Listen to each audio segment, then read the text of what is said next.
তো বন্ধুরা, যেমনটা আমরা প্রতিবার দেখছি, মানে এটা প্রায় বলতে গেলে চলে প্রতি দুদিন অন্তরের একটা ঘটনা হয়ে গিয়েছে। আজ মসজিদে, কাল স্কুলে, পরশুদিন অমুক জায়গায়, আগের দিন রেল স্টেশনে বারবার ছাত্রলীগ ভয়ঙ্কর রূপে ফিরে আসবে বলে আমরা দেখতে পাচ্ছি। এই সাইনবোর্ডে, ওই সাইনবোর্ডে চারিদিকে এরকম লেখা উঠছে।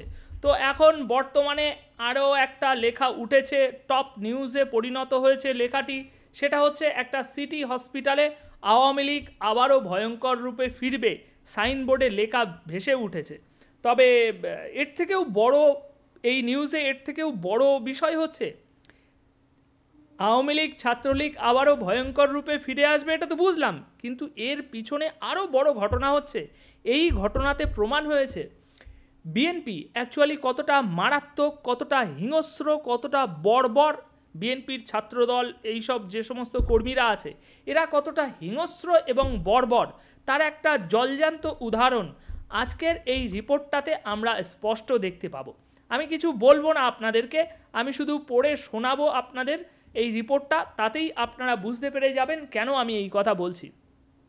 বন্ধুরা, আওয়ামী লীগ আবার ভয়ঙ্কর রূপে ফিরবে, জয় বাংলা, জয় বঙ্গবন্ধু, এমন লেখা নোয়াখালী জেলা শহর মাইজিদির একটি বেসরকারি হাসপাতালের ডিজিটাল সাইনবোর্ডে ভেসে ওঠে, যার জেরে ওই হাসপাতালটিতে হামলা ভাঙচুরের ঘটনা ঘটেছে। সুতরাং এবার বুঝতে পারলেন, এই রিপোর্টে যত এগিয়ে আসবো তত বুঝতে পারবেন কেন আমি এই বিএনপির কর্মীদেরকে হিংস্র বর্বর বলেছি। বন্ধুরা, গতকাল রাত 10টার দিকে আনুমানিক এই ঘটনাটা হয়েছে। শহরের হাসপাতাল সড়কের সিটি হসপিটালে এই হামলা হয়েছে। হামলার ঘটনায় জড়িত ব্যক্তিরা সবাই বিএনপির সহযোগী অঙ্গ সংগঠন, যুবদল ও ছাত্রদলের রাজনীতির সাথে যুক্ত বলে জানা গেছে। হাসপাতালের কর্মচারীরা জানান, হামলার ঘটনায় হাসপাতালে ভর্তি থাকা রোগী ও তাদের স্বজনদের মধ্যে আতঙ্ক ছড়িয়ে পড়ে। মানে একটা সাইনবোর্ডে আওয়ামী লীগের লেখা উঠেছে, তার জন্য হাসপাতালটাকে ভাই ভেঙে চুরে চুরমার করে দিল। সেখানে অসুস্থ রোগীরা আছে, যারা জীবন মৃত্যুর সাথে লড়াই করছে, তাদের জীবনের তুয়াক্কা না করেই শুধুমাত্র আওয়ামী লীগের ভয়ে। সুতরাং আওয়ামী লীগকে এরা কত পরিমাণ ভয় পায় সেটা এখান থেকেই আমরা স্পষ্ট বুঝতে পারছি। মানে শত্রুর শুধুমাত্র একটা নাম লেখা উঠেছে, তাতেই একটা হসপিটাল ভাঙচুর করে ফেলছে। সুতরাং আওয়ামী লীগের আতঙ্ক এদের ভিতরে কত পরিমাণ সেটা এখান থেকেই বোঝা যাচ্ছে। খবর পেয়ে সেনাবাহিনীর ক্যাম্প থেকে একটি দল এবং সুধারাম থানার পুলিশ ঘটনাস্থলে গিয়ে পরিস্থিতি নিয়ন্ত্রণে আনে। সেনা সদস্যরা এ সময় ঘটনাস্থলে মোহাম্মদ বাবুল নামে ৩৫ বছরের একজনকে, এত লোক এসে হাসপাতালটা ভাঙচুর করেছে, সেরেফ একজনকে আটক করেছে পুলিশ, তাকে আদালতে হস্তান্তর করবে। এবার দেখুন ঘটনার পুরো বিষয়টা। সিটি হাসপাতালের ব্যবস্থাপক নাজিম উদ্দিন প্রথম আলোকে বলেন, কয়েকদিন আগে গভীর রাতে তাদের হাসপাতালের প্রবেশপথের ডিজিটাল সাইনবোর্ডের স্ক্রিনে আওয়ামী লীগ আবার ভয়ঙ্কর রূপে ফিরবে, জয় বাংলা, জয় বঙ্গবন্ধু লেখা ভেসে ওঠে। কারা কিভাবে ওই লেখা সাইনবোর্ডে আপলোড করেছে সে সম্পর্কে তারা কিছুই জানে না।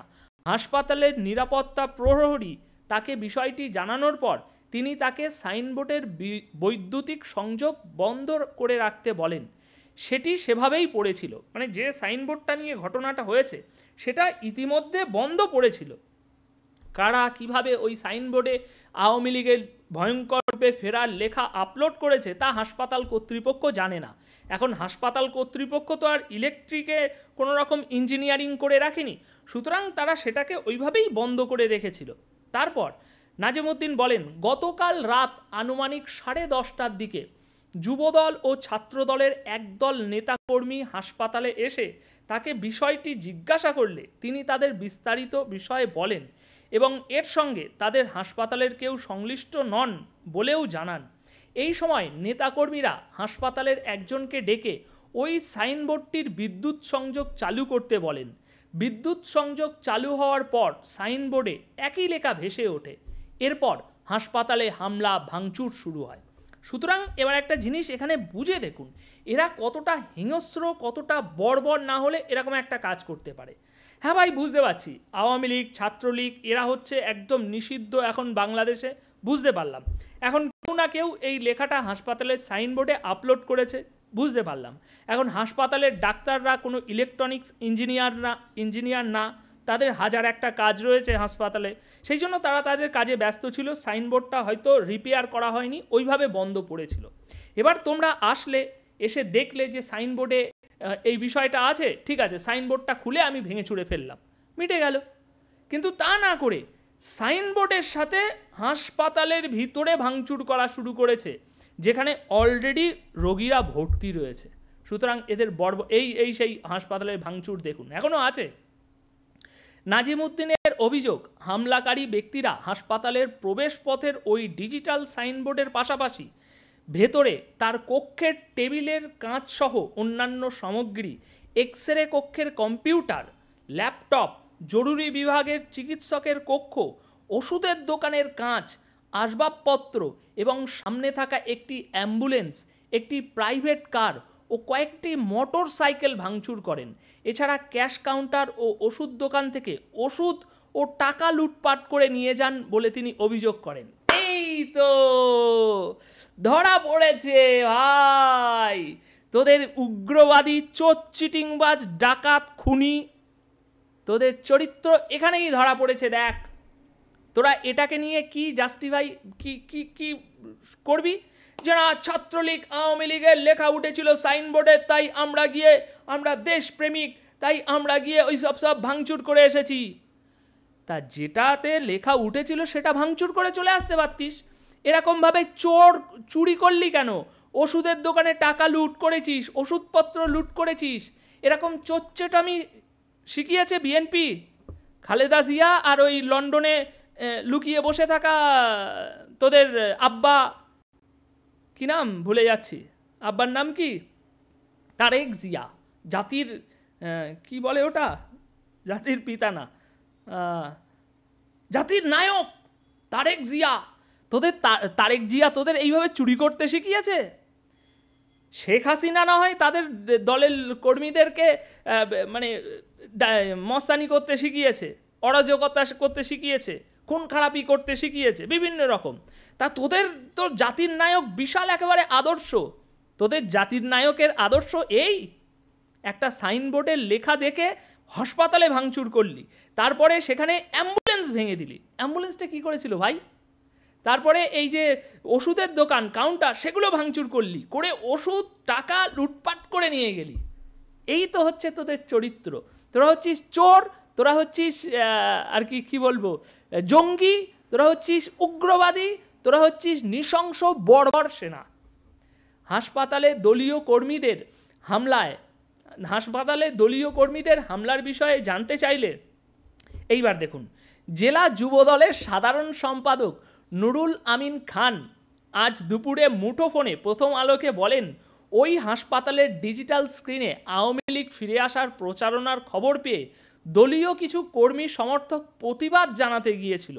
এর মধ্যে অতি উৎসাহী দু একজন হাসপাতালে কিছুটা ভাঙচুর করেছে, পরে আবার দলের লোকজনই তাদের সেখান থেকে ফিরিয়ে দিয়েছেন। বাবা। সাধুরাম থানার পরিদর্শক আবু তাহের প্রথম আলোকে বলেন, হাসপাতাল সড়কের একটি হাসপাতালে হামলার ভাঙচুরের খবর পেয়ে সেনাবাহিনী এবং পুলিশ গিয়ে তাৎক্ষণিক পরিস্থিতি নিয়ন্ত্রণে আনে। এই সময় সেনাবাহিনীর সদস্যরা ঘটনাস্থল থেকে একজনকে আটক করে পুলিশের কাছে হস্তান্তর করা হয়েছে। তাকে আজ আদালতে পাঠানো হয়েছে। তার মানে বর্তমান সিস্টেমটা একবার বোঝার চেষ্টা করুন ভাই। একটা সামান্য সাইনবোর্ডের লেখাকে কেন্দ্র করে একটা হাসপাতালে অ্যাম্বুলেন্স ভাঙা হলো, ডাক্তারের কক্ষ ভাঙা হলো, হাসপাতালের ভিতরে chair, table, computer, xerox machine সব ভেঙে চুরমার করে দেওয়া হলো, হাসপাতালের ক্যাশ কাউন্টার থেকে টাকা পয়সা চুরি করে নিয়ে যাওয়া হলো ডাকাতের মতো, ওষুধের দোকান থেকে ওষুধপত্র চুরি করে নিয়ে যাওয়া হলো। একদল লোক এসে এই সমস্ত কর্মকাণ্ড করলো রাত 10টার সময়। সেখানে আমাদের এই ইউনূস সরকার, তার মিলিটারি, সেনাবাহিনী এবং পুলিশ এসে মাত্র একজনকে গ্রেপ্তার করে আজকে আদালতে পাঠিয়েছে। দুদিন পরে ধামা চাপা পড়ে যাবে জিনিসটা, দুদিন পরে আবার সুরসুর করে তাকে বের করে দেওয়া হবে। এদিকে আবার বিএনপির দলীয় কর্মীরা বলছে যে সামান্য কয়েকটু আমাদের অতি উৎসাহী দুজন গিয়ে কিছু ভাঙচুর করেছে, অথচ এখানে দেখুন কিভাবে বর্বরভাবে ভাঙচুর করা হয়েছে। অভিযোগ করছে হসপিটালের কর্তৃপক্ষ কত কিছু ভেঙেছে, টেবিলের কাঁচ সহ অন্যান্য সামগ্রী, এক্সরে, কক্ষের কম্পিউটার, ল্যাপটপ, জরুরি বিভাগের